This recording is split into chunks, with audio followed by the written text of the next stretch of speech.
알버트 윈십이라는 사람이 있습니다. 이 사람이 18세기 그러니까 1700년대에 같은 지역에 살았던 두 사람을 연구한 책이 하나 있습니다. 그 두 사람은 코네티컷주에 살고 있는 조나단 에드워드와 맥스 주크라는 사람에 관한 연구였습니다. 제가 이 조나단 에드워드는 언젠가 설교하면서 한번 언급을 한 적이 있었습니다. 이 책 속에 두 사람의 후손들 중에 어떤 사람들이 나왔는지를 소개하고 있습니다. 조나단 에드워드는 미국 최고의 신학자요 목회자로서 경건한 사라와 결혼해서 약 4대에 걸쳐서 1394명의 자손을 두었습니다. 이 에드워드 가문에서는 300여 명의 목사가 나왔고 또 약 100명의 대학 교수가 나왔고 102명의 변호사가 나왔고 30명의 판사가 나왔고 60명의 작가가 나왔고 56명의 의사가 나왔고 14명의 대학 총장이 나왔고 3명의 국회의원이 나왔고 1명의 부통령이 나왔습니다. 반면에 맥스 주크라고 하는 이 사람은 불신자며 술주정뱅이로 살았던 사람인데 그의 후손은 560명을 두었는데 그 중에 310명이 거지로 살았고 150명은 범죄자로 유죄 판결을 받았고 그 중에 70명은 살인자였고 사형당한 사람이 109명이었고 후손의 3분의 1이 정신병을 앓았으며 절반 이상이 문맹자로 마약 사범, 알코올 중독, 범죄자의 길을 걸었습니다. 무엇이 이런 차이를 만들어냈을까요? 무엇이 조나단 에드워드와 그의 후손과 맥스 주크와 그의 후손들의 차이를 만들어냈을까 하는 것입니다. 맥스 주크의 가문에 초점을 둔 목회자들 중에는 그의 가문에 흐르는 저주를 끊지 않아서 그렇게 되었다고 말하는 사람들이 있습니다. 그러나 성경에는 가계의 저주가 흐른다고 말씀하지 않습니다. 내가 몇 번 설교했습니다. 이 신학적인 안목이 없는 분들이 자꾸 가계에 흐르는 저주 이야기를 많이 해가지고 미국 교회와 한국 교회 안에 굉장한 혼란을 야기시킨 적이 있었습니다. 성경에는 가게에 흐르는 저주 같은 게 있다고 말하지 않습니다. 다시 말하면 설령 우리 가문이 아주 비참한 가문일지라도 우리가 예수 믿어 구원받으면 그리스도 안에서 새로운 사람이 되는 것입니다. 할렐루야. 이게 복음인 것입니다. 근데 무슨 예수 믿어 새로운 사람 되었는데 이전이 옛 것으로부터 오는 가게의 저주가 흐른다. 저는 동의하지 않습니다.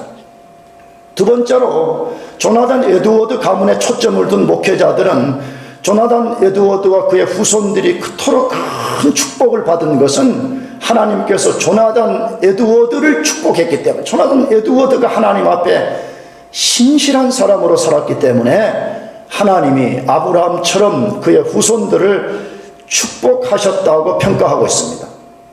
이 평가가 훨씬 더 성경적 평가라고 생각합니다.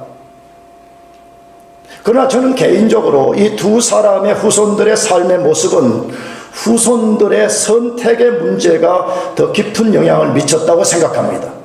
경건한 조나단 에드워드를 통해 온 후손들은 그의 조상 에드워드의 5가지 가르침을 따라 살았다라고 소개되어 있습니다. 이 조나단 에드워드는 자기 자신도 하나님 앞에 살겠다는 대단한 결심문을 썼습니다. 여러분이 인터넷 치면 다 나옵니다. 너무 대단합니다. 정말 조나단 에드워드를 하나님이 축복하지 않을 수 없는 그런 놀라운 삶을 살았습니다. 그런데 그가 자기 가족들과 후손들에게 5가지 가르침을 줬습니다. 그거 다 소개하지는 않겠습니다. 그 중에 대표적인 것이 절대 남을 비방하지 말라는 것입니다. 여러분 이것만 하나 지켜도 복받습니다. 할렐루야. 왜 그렇지요? 우리는 성향 자체가 나도 그래요. 나도 참 못돼가지고 우리 집사람하고 간혹 무슨 뭐 이런 이야기 저런 이야기 하다가 둘이 같이 막 쌍나파를 불어요. 막 비판하는 거. 그러다 막 둘이 그만하지 이게 잘못했다. 우리 이런 때가 종종 있습니다. 여러분은 어떻습니까? 우리는 은근히 남을 비판함으로써 자기의 의로움을 드러내려고 하는 성향이 강합니다. 조나단 에드워드는 절대 남을 비방하지 말라. 나가서 함께 기도하라. 전하에서 두 번째 가족들의 가르친 거예요. 함께 기도하라. 함께 기도하라. 그래서 그 5가지 가르침을 후손들에게 주었는데 그들이 늘 조상 조나단 에드워드의 가르침을 따라 살기를 선택한 것입니다. 물론 경건한 가풍이 계속 흘러오면서 그런 영향도 미쳤지만 그들이 선택의 상황에서 나는 우리 조상 조나단 에드워드의 가르침을 따라 살겠다고 선택한 것입니다. 그러나 맥스 주크의 후손들은 세상을 살아가는 가르침이 없었습니다. 그들은 자기의 정욕을 따라 살기를 선택했습니다. 그래서 그의 후손들은 전혀 다른 결과를 만들어낸 것입니다. 지난주에도 제가 말씀을 드렸는데 선택하는 것을 보면 그 사람이 어떤 가치관을 가졌는지를 볼 수 있습니다. 어떤 것을 선택하는 것, 물건을 사든지 학교를 선택하든지 혹은 종교를 선택하든지 그 선택을 보면 그 사람이 어떤 가치관, 다시 말해 어떤 것을 인생에 가장 중요하게 여기는가를 볼 수가 있습니다. 그래서 성경은 선택은 믿음과 밀접한 관련이 있다고 가르칩니다. 물론 문자적으로 그런 단어는 없습니다. 선택은 믿음이다라는 단어는 없지만 많은 구절에 선택은 믿음과 밀접한 관련이 있다고 소개하는 것입니다. 잘 보세요. 우리 삶이 사실이잖아요. 우리가 어떤 것을 선택하는 것을 보면 그 사람 믿음대로 하는 것입니다. 쉽게 그러잖아요. 또 교회 오는 것도 나 오늘 갈까 말까. 믿음 있는 사람은 물론 불가피한 상황을 제외하고는 하나님 앞에 예배하는 것을 그냥 지극히 자연히 선택합니다. 그러나 하나님 모르는 사람들은 수많은 갈등 속에서 이게 무슨 교회를 꼭 가야 되냐 말아야 되냐 매일 갈등하는 거잖아요. 내가 거룩하게 살 것이냐 아니면 그냥 세상 사람들처럼 살 것이냐 우리가 늘 선택해야 되는 거잖아요. 그러므로 선택은 믿음과 밀접한 관련이 있다고 말씀합니다. 그것을 가장 잘 보여주는 것이 현재 우리가 읽고 있는 창세기 13장입니다. 이 13장 1절에서 9절은 선택의 상황에서 믿음의 조상 아브라함이 어떤 기준에 의해서 선택했는지를 보여주었습니다. 오늘 본문의 말씀은 아브라함의 조카 롯이 어떤 원리에 의해서 선택을 했는지를 보여주고 있습니다. 두 사람의 선택의 기준이 달랐고 그 결과도 완전히 달랐습니다.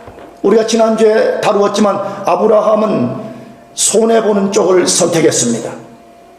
아브라함은 하나님의 영광을 위해서 평화를 추구하기 위해서 손해보는 쪽을 선택했습니다. 그러나 놀라운 것은 하나님은 그를 축복했습니다. 창세기를 읽어보게 되면 하나님은 아브라함을 축복했고 아브라함이 그 선택 이후에 믿음의 사람으로 크게 성장했다고 기록되어 있습니다. 반대로 롯의 선택은 인간적으로 보면 축복을 손에 넣은 것처럼 보였습니다. 그러나 그의 삶은 계속 내리막길이었고 죄를 향한 길이었습니다. 그가 선택한 땅이 자기의 것이 되지 못했고 전쟁포로가 되었고 소돔성이 멸망할 때 겨우 목숨만 부지했고 말씀드렸지만 동굴에서 비참한 동물적 삶으로 마감했다라고 소개되어 있습니다. 성경은 우리에게 아브라함과 롯을 대조하면서 지금 보여주는 것이 이 두 사람이 어떤 원리에서 어떤 선택을 하게 될 때 어떤 결과가 주어졌는가를 통해서 우리에게 지금 도전하는 것이에요. 우리가 어떤 것을 선택할 때에 어떤 원리로 선택해야 되는가 하는 것을 다루는 것이. 그런데 아브라함 사건을 통해서는 우리가 선택해야 될 원리의 긍정적인 것을 말하는 것이라면 롯의 스토리를 통해서는 부정적인 것, 다시 말하면 우리가 선택하지 말아야 되는 원리가 무엇인가 그것을 보여주고 있습니다. 그렇다면 우리가 따르지 말아야 될 선택 원리는 무엇인가 하는 것입니다. 우리가 일상을 살아가면서 선택의 상황이 왔을 때 우리가 따르지 말아야 되는 선택 원리는 뭐냐 하는 것입니다. 첫 번째로 눈에 보이는 대로 선택해서는 안 된다고 말씀합니다. 우리가 눈에 보이는 대로 어떤 것을 선택해서는 안 된다라고 가르칩니다. 어디에서? 창세기 13장 10절 다 같이 읽어보겠습니다. 시작. 이에 롯이 눈을 들어 들을 바라본즉 소알까지 온 땅에 물이 넉넉하니 여호와께서 소돔과 고모라를 멸하시기 전이었는 고로 여호와의 동산 같고 애굽 땅과 같았더라. 아멘. 좋았어요. 아멘까지 했네요. 훌륭하시네. 이 본문을 보면 롯이 어떤 원리에 근거해서 땅을 선택했는지를 소개하고 있는 말씀입니다. 이 말씀의 배경은 뭐였어요? 애굽에서 돌아온 아브라함과 롯은 소유가 점점 많아졌습니다. 이 많아진 소유 때문에 그들의 목자들이 다투기 시작했습니다. 그때 그들이 다투는 것을 가나안과 브리스 사람들이 보고 있었습니다. 그래서 연장자여 삼촌인 아브라함이 치고 나온 거지요. 뭐라고 치고 나왔어요? 우리는 그들 앞에서 다투지 말자. 우리는 한 형제가 아니냐? 평화를 추구했습니다. 나가서 지금 이방인들이 우리를 보고 있지 않느냐? 다시 말하면 우리는 하나님의 이름을 갖고 사는 사람들이 아니냐? 하나님의 영광을 위해서 그렇게 하지 말자. 그러니까 너가 모든 선택의 우선권을 가지라. 나는 양보하겠다라고 아브라함이 말했습니다. 그때 그 선택권을 받은 롯이 어떤 원리에 의해서 땅을 선택했고 그가 선택한 땅이 어떤 특성을 갖고 있는지를 보여주는데 그는 어떤 원리에 의해서 선택했다고 그랬어요? 롯이 뭘 들었다 그랬어요? 눈을 들었다 그랬습니다. 롯이 눈을 들어 요단을 바라본 즉 라고 되어 있습니다. 롯이 눈을 들어서 요단 땅을 볼 때 그 땅은 물이 넉넉한 목초지였습니다. 짐승을 기르기에 너무 좋은 땅이었습니다. 고대 사회에 특별히 팔레스틴에서 이 목축업을 하는 사람들에게는 물이 넉넉하고 넉넉한 물 주변에 있는 그 풍부한 목초지는 자기 부와 직결된 것입니다. 그 땅이 얼마나 비옥한 땅이었는지 여호와의 동산 같고 애굽 땅과 같았더라라고 코멘트가 되어 있습니다. 롯은 그 땅을 선택한 것입니다. 롯은 아마 그 땅을 선택하고 아마 속으로 그랬는지 모르죠. 나는 앞으로 이제 굉장히 안정적인 삶을 살 수 있으며 거부가 될 것이라고 생각했습니다. 그러나 그곳이 비극의 출발지였다는 것을 보지 못했습니다. 그가 선택한 땅은 사람이 보기에는 매우 비옥하고 매우 풍요로운 땅이었지만 하나님이 싫어하는 땅이었습니다. 그러나 롯은 몰랐고 전혀 개의치 않았습니다. 나는 이것이 롯이 몰라서 그런 건지 아니면 알고도 개의치 않았는지 정확하게는 모르겠어요. 아마 둘 다의 가능성이 있겠습니다. 롯이 중요하게 여기는 가치는 눈으로 보기에 좋은 곳인가 였습니다. 창세기 13장을 시작으로 19장까지 해서 아브라함의 선택과 롯의 선택 원리를 비교하면서 왜 그들이 서로 전혀 다른 결과에 이르게 되었는가를 보여주고 있습니다. 집에 가서 읽어보세요. 13장부터 19장까지는 오늘 이 본문을 기점으로 해서 아브라함과 롯이 계속 선택의 상황에 직면하는데 전혀 다른 결과를 만나게 되는데 그 이유와 그 근본적 이유가 어디에 있는지를 오늘 본문에서 분명하게 보여주는 것입니다. 롯의 선택의 원리는 눈을 들어서 보고 선택하는 것이었습니다. 다시 말하면 눈에 보이는 대로 선택했습니다. 그러나 아브라함은 여호와께서 보여주시는 대로 선택했습니다. 창세기 13장 14절 롯이 아브라함을 떠난 후에 여호와께서 아브라함에게 이르시되 너는 눈을 들어 너 있는 곳에서 동서남북을 바라보라 라고 말씀합니다. 자, 대조가 뭐지요? 이 땅을 선택하는데 롯은 자기 자신이 눈을 들어서 봤다라고 되어 있습니다. 아브라함은 하나님이 그의 눈을 들어서 보게 했다라고 되어 있습니다. 뭘 우리에게 보여주는 것이죠? 이 선택의 주인이 누구인가를 지금 소개하는 것이죠. 롯은 선택의 주인이 자기 자신이었습니다. 아브라함은 하나님이었습니다. 여러분, 그렇기 때문에 결과가 다를 수밖에 없는 것입니다. 여러분, 주의해야 됩니다. 믿음으로 산다는 것은 선택의 상황에서 잠언 3장 5절의 말씀처럼 내 모든 것의 주인이 하나님인 것을 고백하면서 살 것이냐, 아니면 그냥 하나님은 필요 없습니다, 내가 내 삶의 내 선택의 주인이 되어서 내가 결정할 겁니다, 이걸 결정내는 것이거든요. 너무 많은 사람들이 롯처럼 합니다. 자기 눈을 들어가지고 모든 것을 보고 모든 것을 결정내버리기 때문에 아브라함과 같은 결과를 맞이하지 못하는 것이에요. 그렇다면 왜 롯은 눈에 보이는 대로 선택했을까 하는 것이에요. 왜 삼촌 아브라함과 달리 롯은 자기 눈에 보이는 대로 선택했는가 하는 것입니다.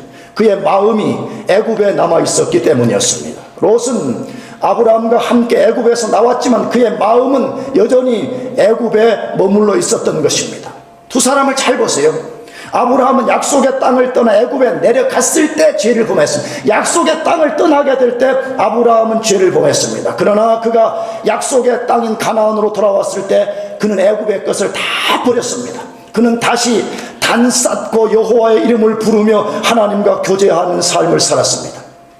그러나 롯은 몸은 애굽에서 빠져나왔지만 마음은 여전히 애굽을 동경하며 살았습니다. 그랬기 때문에 아브라함처럼 단을 쌓고 여호와의 이름을 부르는 것이 없었습니다. 여러분 집에 가서 읽어보세요. 창세기 13장 이후에 롯이 아브라함처럼 단을 쌓았다는 말씀이 있는가 보세요. 한 번도 나타나지 않습니다. 아브라함은 가는 곳마다 단을 쌓았더라 그렇게 되어 있습니다.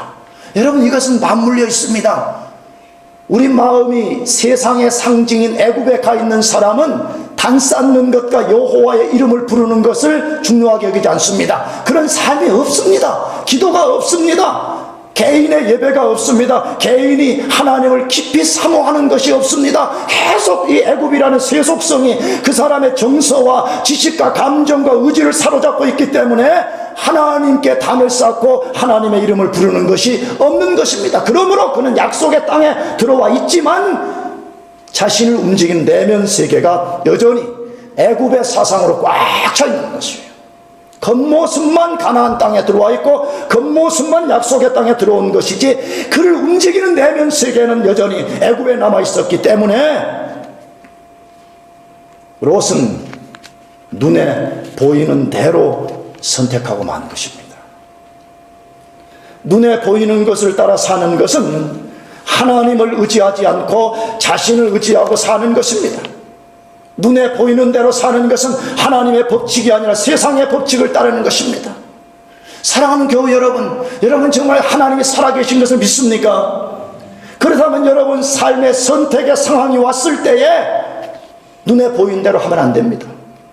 내가 두 번째 토픽에서 말씀드리겠지만 그런 상황이 왔을 때에 항상 하나님께 물어봐야 됩니다. 하나님께 물어봐야 됩니다. 하나님, 내가 이 선택의 상황에서 내가 어떤 것을 선택해야만이 나의 유익을 떠나서 하나님의 영광이 되는가, 그것을 우리가 물어야 되는 것입니다. 사랑하는 교우 여러분, 눈에 보이는 대로가 아니라 하나님의 보여주시는 것을 따라 살아야 됩니다. 이게 진짜 비전입니다. 아멘. 너무나 많은 사람들이 비전이라는 말을 사용하는데 그 비전은 하나님의 비전이 아니라 자기 욕망을 비전이라고 말하는 것이에요. 여기 잘 보세요. 롯은 자기 눈을 들어서 자기도 그게 비전이라고 여긴 거예요. 아브라함은 그렇게 하지 않았습니다. 하나님이 그의 눈을 들어보게 한 그걸 아브라함이 선택했다, 그렇게 되어 있습니다. 여러분 제발이에요. 눈에 보이는 대로 판단하지 말고 눈에 보이는 대로 선택하지 말고 아브라함과 같이 하나님을 따라 선택하기를 축복합니다. 두 번째로 우리가 따르지 말아야 될 선택의 원리는 무엇인가 하는 것입니다. 거룩하지 않은 부를 선택해서는 안 되는 것입니다. 다시 말해 거룩이 없는 성공, 거룩이 없는 출세, 거룩이 없는 부자, 거룩이 없는 프로모션을 우리는 선택해서는 안 된다는 것입니다. 어디에서? 창세기 13장 10절에서 12절 다 같이 또 크게 한번 읽어보겠습니다. 시작. 이에 롯이 눈을 들어 소알까지 온 땅에 물이 넉넉하니 여호와께서 소돔과 고모라를 멸하시기 전이었는 고로 여호와의 동산 같고 애굽 땅과 같았더라. 그러므로 롯이 요단 온 들을 택하고 동으로 옮기니 그들이 서로 떠난지라. 아브라함은 가나안 땅에 거하였고 롯은 평지 성읍들에 머물며 그 장막을 옮겨 소돔까지 이르렀더라. 자, 이 말씀을 보면 롯이 눈을 들어 바라본 요단들이 얼마나 풍요로운 곳이었는가를 소개합니다. 롯이 선택한 그 땅이 얼마나 풍요로운 것인가를 소개하는데 여호와의 동산 같고 애굽 땅과 같았더라라고 되어 있습니다. 창세기 2장을 읽어보면 에덴 동산에는 비손, 기혼, 히데겔, 유브라데라는 4개의 강이 흘렀더라라고 소개되어 있습니다. 여러분, 강이 흐른다는 것은 아름답기도 하지만 그 주변에 땅을 적셔서 그 땅이 기름지고 곡창지대 된다, 그런 말 아니겠어요? 또 롯이 선택한 요단 쪽을 애굽 땅에 비유했습니다. 여러분, 애굽 땅은 어떤 것이에요? 나일강이 흘러가고 있잖아요. 그래서 세계 3대 정복 왕들이 다 그 애굽을 손에 넣으려고 한 거예요. 왜? 그 나일강이 흘러가서 땅을 비옥하게 만들고, 때로는 그 강이 범람해가지고 그 강에서 오는 그 퇴적물들이 범람해가지고 그 땅들이 비옥하게 돼가지고 곡식들이 많이 자라니까 거기가 세상을 먹여 살리는 창고로 여겼어요. 그래서 정복왕들이 그 땅을 차지하려고 그런 거 아니에요. 근데 지금 롯이 선택한 땅이 에덴 동산 같고 애굽에 비교될 만큼 풍요롭고 비옥한 땅이라 그렇게 되어 있습니다. 롯이 선택하고, 아마 롯은 그랬을 거예요. 나의 선택은 성공적이다. 내가 정말 성공적인 땅을 선택했다라고 생각했을 것입니다. 그러나 그 땅은 위험이 도사리는 땅이었습니다. 더 정확하게는 그 땅은 하나님이 매우 싫어하는 땅이었다고 소개되어 있습니다. 왜 그렇습니까? 창세기 13장 13절을 읽어보겠습니다. 다 같이 시작. 소돔 사람 아카여 여호와 앞에서 큰 죄인이었더라. 이 말씀은 뭐예요? 롯이 선택한 그 땅과 그 땅에 사는 사람들이 어떠했는지를 하나님의 관점에서 소개하는 것이 아니었어요. 롯의 관점에서 보면 정말 내가 멋진 곳을 선택했구나.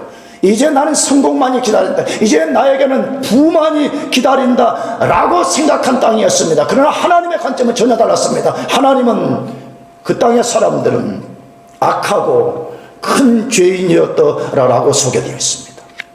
하나님이 그 땅을 어떻게 보고 계신지를 분명하게 말씀하고 있습니다. 롯이 선택한 그 땅 안에는 소돔과 고모라가 위치해 있었습니다. 그 땅 사람의 악을 하나님이 알고 계셨습니다. 아마 롯도 그 땅 사람들이 얼마나 악한 사람들인가를 분명히 알았을 것입니다. 그들이 만들어내는 문화가 얼마나 부도덕한 문화인지를 분명히 알았을 것입니다. 그들의 삶이 얼마나 하나님을 대적하는 삶을 살고 있는지를 분명히 알았을 것입니다. 그 근거가 있습니다.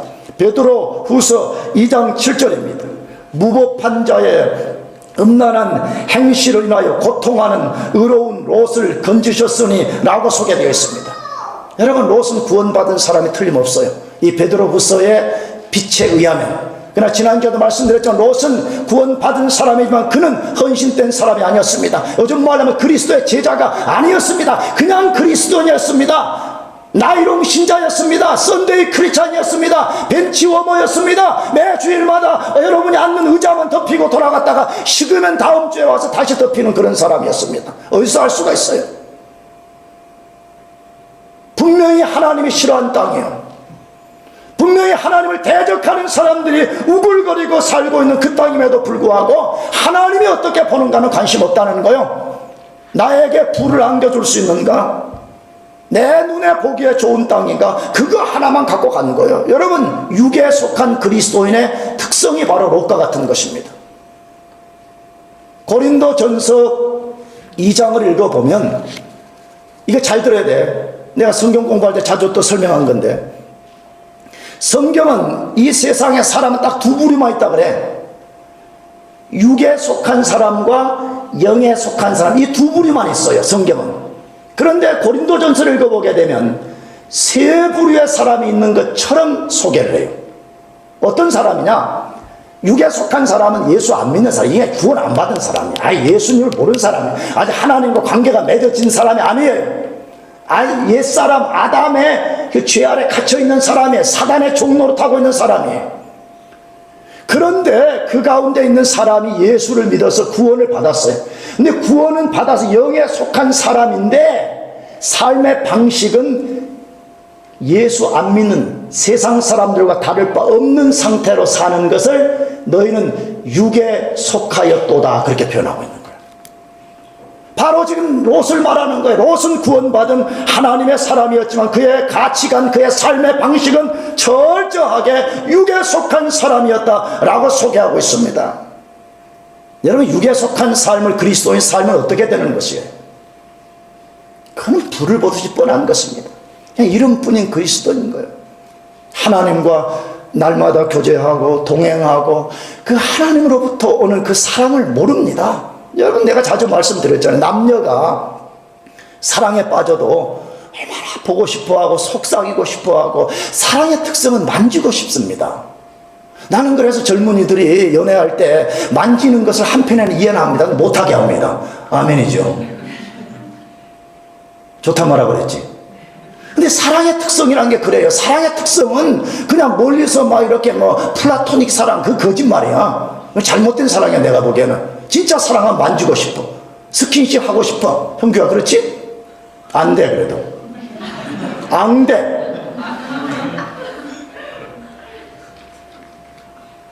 그 하나님도 똑같은 것입니다.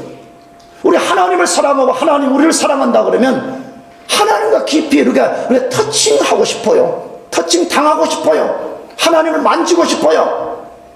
근데 육에 속한 그리스도인의 삶은 이게 없습니다. 나가서는 고린도 전서 2장은 분명히 말씀합니다. 그런 사람은 마지막 날에 불 가운데서 구원을 얻은 사람 같을 것이라고 말씀합니다. 여러분, 불나면요 손에 뭐 집을 게 있어요? 정말로 그냥 잠옷바람으로 창문을 뛰어내려야 되고 그냥 문을 박차고 나가야 되잖아요. 다 잃어버리는 몸 하나만 겨우 빠져나오는 것 같이 그런 구원을 얻는 사람들이 있을 것이라고 말씀하고 있습니다. 롯과 같이 살아서는 안 됩니다.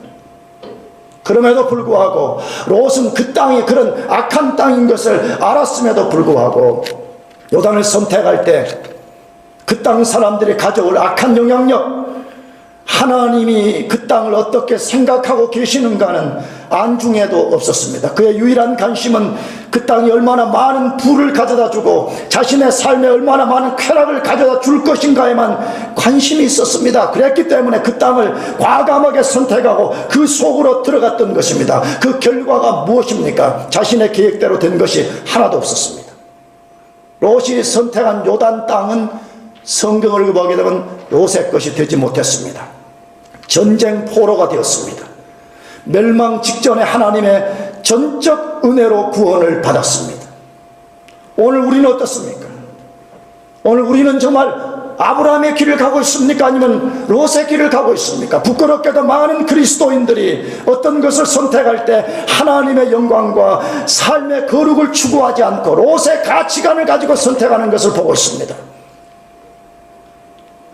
여러분, 하나님의 영광과 그 앞에서 거룩한 삶을 살기 위해서는 희생하고 고난받을 각오를 해야 됩니다. 여러분, 다음 주에 말씀드리겠지만 때로 우리가 하나님 앞에서 그의 영광과 거룩을 지켜서 살 때는 보상 못 받을 때도 있습니다. 여러분, 기독교의 전기를 읽어보세요. 세상에 수많은 사람들이 그리스도의 영광을 위해 살 때 이 땅에서 보상을 받지 못하고 사라졌습니다. 그러나 끝이 아닙니다. 네, 이 세상이 끝이 아니고 마지막 우리 모두가 그리스도의 심판대 앞에 설 것이고 그 심판대 앞에서 그리스도께서 우리 행한 대로 갚으신다고 말씀했기 때문에 그렇습니다.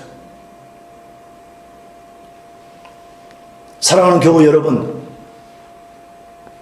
정말 여러분이 무엇을 선택할 때 이게 단순히 나에게 부를 안겨줄 거냐, 이거 내가 선택하면 출세할 거냐, 여러분 먼저 그걸 점검하면 안 됩니다. 정말 내가 선택한 이것이 하나님께 영광이 되는가, 내가 이걸 선택했을 때 내가 이것이 하나님 앞에 거룩을 지킬 수 있는 것인가, 그것을 먼저 점검해야 되는 것입니다. 정말 그렇게 합시다. 우리는 무슨 성인도 아니고 우리는 무슨 유명한 기독교의 금자탑을 세우는 사람들도 아니지만 무명의 그리스도인이지만 우리가 어떤 것을 선택할 때 정말 이게 하나님께 영광이 될 것인가, 내가 이렇게 선택하는 것이 내 거룩을 물들지 않고 끝까지 내 거룩을 지킬 수 있는 것인가, 그걸 점검하며 선택하기를 바랍니다. 마지막 세 번째로 우리가 선택해서는 안 되는 또 하나의 원리는 무엇입니까? 복에서 떠나는 선택을 해서는 안 됩니다. 복으로부터 혹은 은혜로부터 우리 자신을 멀어지게 하는 그런 선택을 해서는 안 된다는 것입니다. 창세기 13장 11절 다 같이 읽어보겠습니다. 시작. 그러므로 롯이 요단 온들을 택하고 동으로 옮기니 그들이 서로 떠난지라. 제가 창세기를 강의하면서 성경에 제일 비극적 단어가 있다라고 말씀드린 적이 있었습니다. 그것은 창세기 4장 16절입니다. 거기 이런 말씀이 기록되어 있습니다. 가인이 여호와 앞을 떠나 나가 에덴 동편 노 땅에 거하였더니, 가인이 누구 앞을 떠났어요? 여호와 앞을 떠났더라 그렇게 되어 있습니다. 이 말씀은 가인이 동생 아벨을 쳐 죽인 후에 일어난 사건입니다. 여러분, 왜 이 말씀이 가장 비극적인 단어예요? 인간이 하나님을 떠나면 죽음이기 때문에 그렇습니다. 하나님을 떠나 사는 것은 인간이 죽음에 이른 것이기 때문에 그렇습니다. 그것은 엄마 뱃속에 있어야 될 아이가 엄마 배 밖으로 나오는 것 같습니다. 그것은 물속에 있어야 될 고기가 물 밖으로 나오는 것과 같습니다. 그것은 나무의 뿌리가 땅속에서 뽑히는 것과 같습니다. 그런데 롯에게 가장 비극적 사건을 소개하는 단어가 있습니다. 롯의 생애에 그에게 가장 비극적인 것을 보여주는 단어가 있습니다. 그것은 소돔성 가까이 살다가 전쟁토로가 된 것도 아닙니다. 소돔이 멸망당할 때 멸망의 위기에 있었다는 것도 아닙니다. 그러면 무엇이겠습니까? 아브라함을 떠난 것입니다. 방금 읽은 대로 소유권 다툼을 하고 난 다음에 자기가 선택권을 얻어서 요단 동편을 택하고 아브라함을 떠났더라 그렇게 되어 있습니다. 물론 잘 들어야 돼요. 아브라함 입장에서는 롯은 떠나보내야 될 대상이었습니다. 창세기는 그걸 말해요. 우리 인생에는 떠나보내야 될 롯이 있다고 말해요. 그러나 롯의 입장에서는 그렇지 않습니다. 롯은 어떻게 하든지 삼촌 아브라함을 붙들고 그와 더불어 살아야 했습니다. 왜 그렇습니까? 하나님의 은혜와 축복과 약속이 아브라함에게 있었기 때문입니다. 하나님은 아브라함과 맺은 언약 때문에 아브라함과 그에게 속한 모든 사람에게 은혜와 복을 주셨습니다. 그랬기 때문에 롯이 아브라함과 함께 있는 약 30년 동안에 하나님의 보호를 받았습니다. 아까도 말씀드렸지만 롯의 스토리를 보면 롯은 아브라함처럼 단을 쌓고 여호와의 이름을 직접적으로 부르는 행위가 없었지만 그냥 아브라함에게 묻어서 하나님의 복과 은혜를 누렸습니다.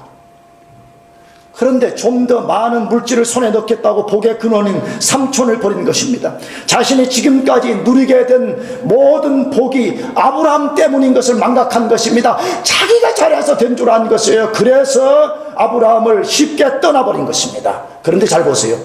아브라함을 떠나고 난 뒤에 롯은 잘 될 것이라고 생각했어요.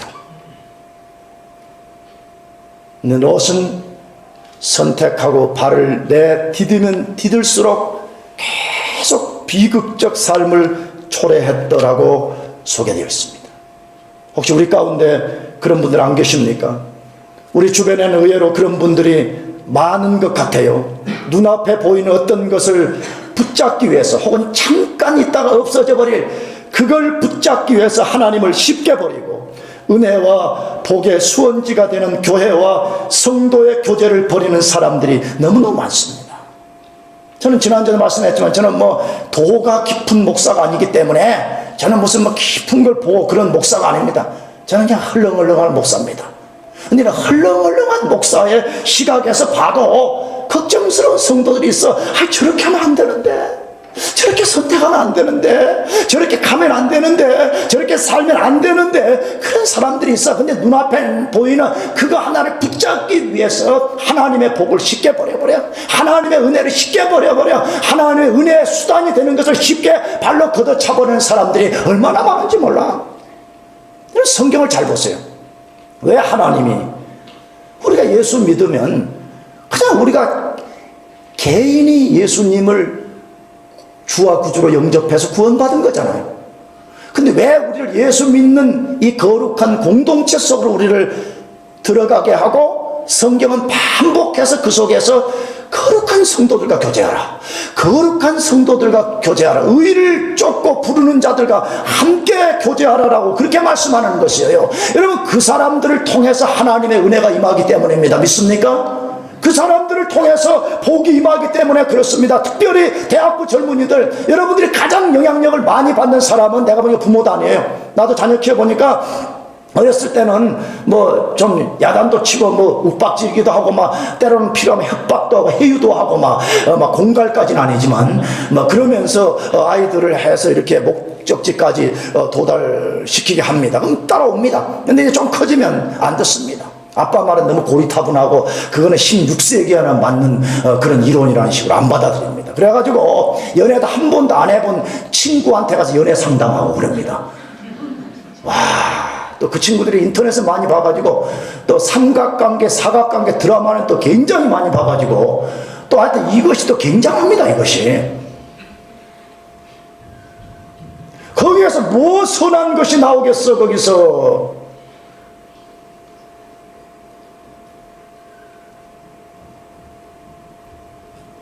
불경건한 친구들하고 살면서 솔직히 정직하게 여러분 대답해봐요. 주제가 뭐예요? 하늘아, 우리 창세기 13장을 펴놓고 지금부터 바이블 스타디를 해보자. 왜 롯이 내려갔지? 이런 거는 국물도 없습니다. 전혀 없습니다. 지난주에 본 드라마 이야기 뭐 어쩌고 저쩌고 하다가 결국은 마지막 결론이 뭐죠? 여자와 남자 이야기로 끝을 내잖아요. 이게 틀렸어요?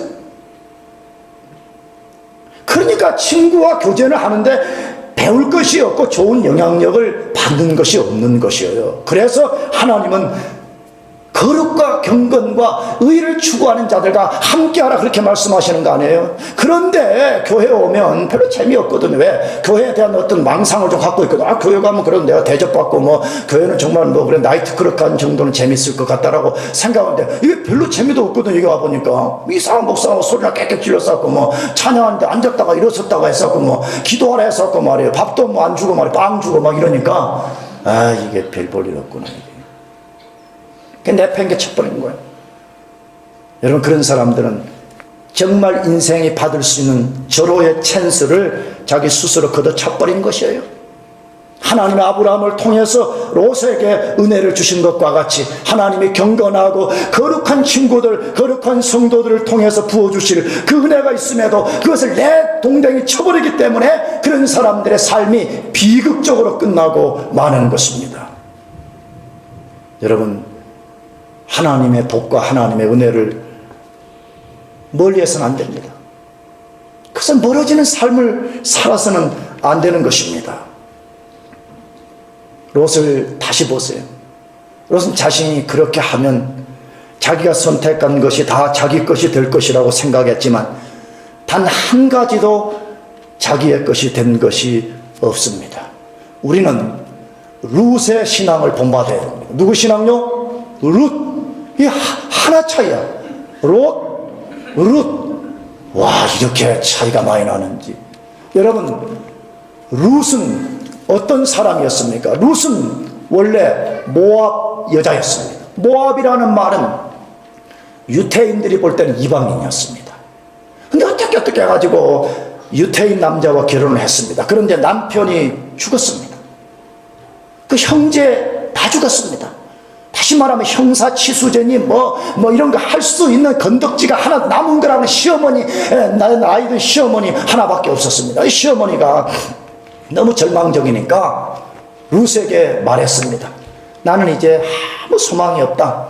아기를 낳을 수도 없고 그러니까 너의 고향, 너의 조국 모압으로 돌아가라. 그렇게 말했습니다. 그런데 그때 룻이 위대한 신앙 고백을 했다고 구약성경 룻기서 1장 16절에 기록되어 있습니다. 어떤 고백이었어요? 다 같이 한번 읽어볼까요? 룻이 가로되 나로 어머니를 떠나며 어머니를 따르지 말고 돌아가라. 강권하지 마옵소서.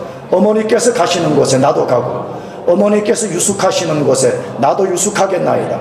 어머니의 백성이 나의 백성이 되고 어머니의 하나님이 나의 하나님이 되시리라. 이야, 어떻게 이방 여자가 이런 엄청난 신앙 고백을 할 수가 있었겠습니까? 나는 어머니가 가는 시간에 땅끝까지 갈 것입니다. 나는 어머니가 섬기는 그 하나님을 내가 끝까지 나는 섬길 것입니다. 어떻게 이런 신앙 고백을 할 수가 있을까? 요즘 여자 같으면 그냥 벌써 남편 죽자마자 도망쳐버렸을 거야. 근데 어떻게 이렇게 할 수 있었어요? 룻은 그의 눈을 가지고 본 것이 있었어요. 그것이 뭐예요? 하나님의 은혜와 복이 어디에 있는가를 알게 된 것이요. 하나님의 은혜와 복이 누구를 통해서 임하는가를 그가 알았던 것입니다. 그렇기 때문에 어머니의 옷자락을 붙든 것이에요. 룻기서의 끝은 무엇입니까? 그렇게 따랐던 룻을 하나님이 축복해서 룻은 다윗의 조상을 낳았고 더 멀리는 예수 그리스도의 조상이 되는 엄청난 축복을 받은 것입니다. 사랑하는 교우 여러분, 삶의 상황들이 내가 하나님으로부터 멀어질 것인가 아니면 가까이 할 것인가를 선택해야 되는 상황들이 오는 거예요. 그때 하나님으로부터 멀어지는 걸 택하면 롯처럼 되는 것입니다. 여러분, 하나님의 복을 붙잡기를 바랍니다. 아멘. 하나님 주시는 은혜의 수단, 그걸 붙들어요. 그런 사람 반드시 아브라함과 같이 복을 받게 될 것이고, 그 사람이 속한 곳이 그 사람 때문에 복을 받는 역사가 일어나게 될 것입니다. 여러분, 우리는 롯을 통해서 다시 한번 우리 자신을 점검합시다. 선택의 상황에서 내가 어떤 원리를 가지고 선택할 것인가, 꼭 부탁입니다. 여러분들이 항상 성경적 관점, 하나님의 관점을 가지고 선택하기를 축복합니다. 기도하겠습니다. 우리 다 같이 자리에서 일어나셔서